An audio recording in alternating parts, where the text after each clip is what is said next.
जय गुरुदेव, जय माँ गायत्री। आप सभी को प्रणाम।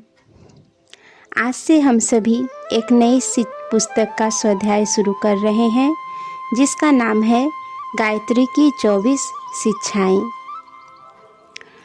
जो हमारे पूज्य गुरुदेव पंडित श्री राम शर्मा आचार्य द्वारा लिखा गया है। इस पुस्तक से हम सभी गायत्री के 24 अक्षर से क्या शिक्षा मिलती है वो जानेंगे। भूर्भुवः स्वः, हम सभी जानते हैं। आगे भू, भुव और स्व, ये 3 लोक हैं। इन तीनों लोकों में ओम ब्रह्मा व्याप्त है। जो बुद्धिमान उस ब्रह्मा को जानता है, वह ही वास्तव में ज्ञानी है। परमात्मा का वैदिक नाम ओम है। ब्रह्मा की स्फुरना का सूक्ष्म प्रकृति पर नियंत्रण आघात होता रहता है। इन्हीं आघातों के कारण सृष्टि में गतिशीलता उत्पन्न होती रहती है। कांसे के बर्तन पर जैसे हथौड़ी की हल्की चोट मारी जाए तो वह बहुत देर तक झनझनाता रहता है। इसी प्रकार ब्रह्मा और प्रकृति के मिलन स्पंदन स्थल पर ओम की झंकार होती रहती है। इसलिए यही परमात्मा का स्वयं घोषित नाम माना गया है। यह ओम तीनों लोकों में व्याप्त है। भू मतलब पृथ्वी, भुव मतलब पाताल, स्व यानी स्वर्ग। यह तीनों ही लोक परमात्मा से परिपूर्ण है। भू शरीर, भुव संसार, स्व आत्मा, यह तीनों ही परमात्मा की क्रीड़ा स्थल है। इन सभी स्थलों को निखिल विश्व ब्रह्मांड को भगवान का विराट रूप समझकर वही आध्यात्मिक उच्च भूमिका प्राप्त करने का प्रयत्न करना चाहिए, जो गीता के 11वें अध्याय में भगवान ने अर्जुन को अपना विराट रूप दिखाकर प्राप्त कराई थी। परमात्मा को सर्वत्र, सर्वव्यापक, सर्वेश्वर, सर्वात्मा देखने वाला मनुष्य माया, मोह, ममता, संकीर्णता, अनुदारता, कुविचार एवं कुकर्मों की अग्नि में झुलसने से बच जाता है और हर घड़ी परमात्मा के दर्शन करने की परमानंद सुख में निमग्न रहता है। ओम भू भुव स्व का तत्व ज्ञान समझ लेने वाला ब्रह्मज्ञानी एक प्रकार से जीवन मुक्त ही हो जाता है। आगे जानेंगे तत्व। तत्वदर्शी विद्वान ब्राह्मण अपने एकत्रित तप के द्वारा संसार से अज्ञानता से उत्पन्न अंधकार को दूर करे।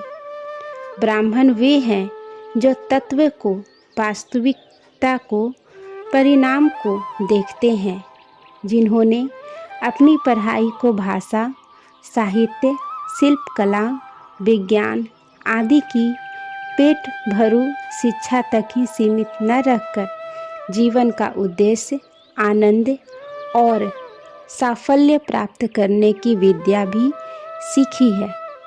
शिक्षित तो गली कूचों में मक्खी मच्छरों की तरह भरे पड़े हैं, पर विद्वान कोई बिरले ही होते हैं। जो विद्वान हैं वे ही ब्राह्मण हैं। भगवान ने जिन्हें तत्वदर्शी और विद्वान बनाने की सुविधा एवं प्रेरणा दी है, उन ब्राह्मणों को अपनी जिम्मेदारी अनुभव करनी चाहिए, क्योंकि वे सबसे बड़े धनी हैं।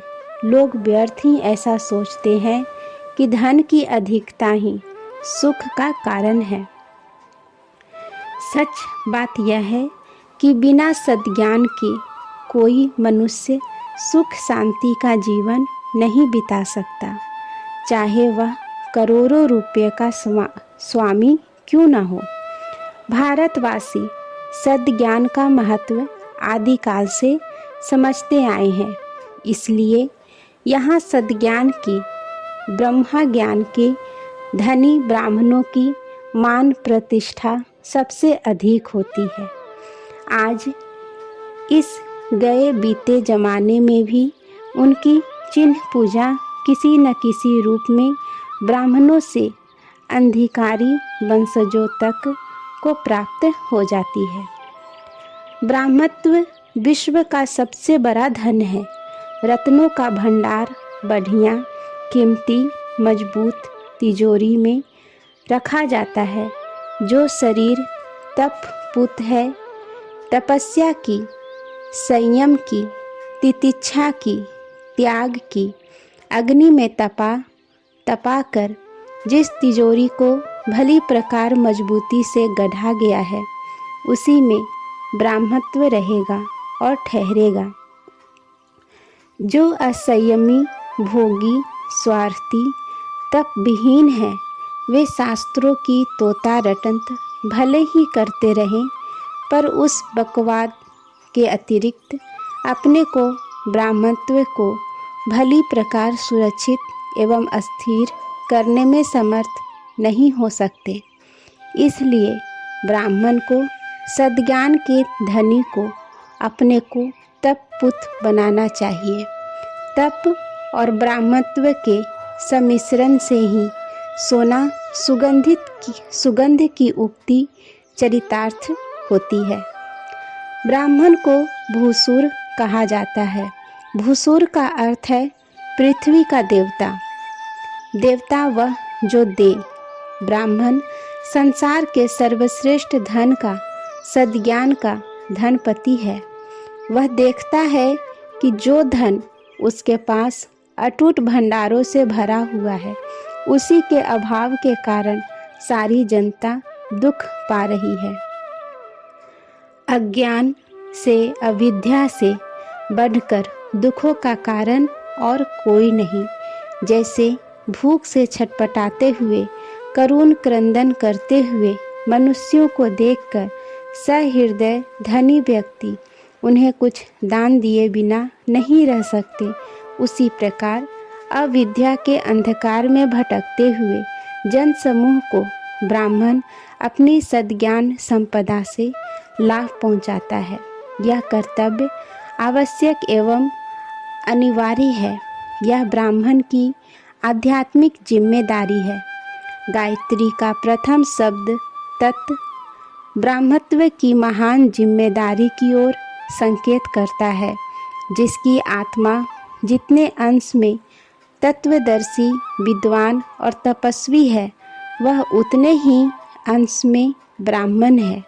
यह ब्राह्मत्व जिस वर्ण, कुल, वंश के मनुष्य में निवास करता है, उसी का यह कर्तव्य धर्म है कि अज्ञान से उत्पन्न अंधकार को दूर करने के लिए जो कुछ कर सकता हो, अवश्य करता रहे।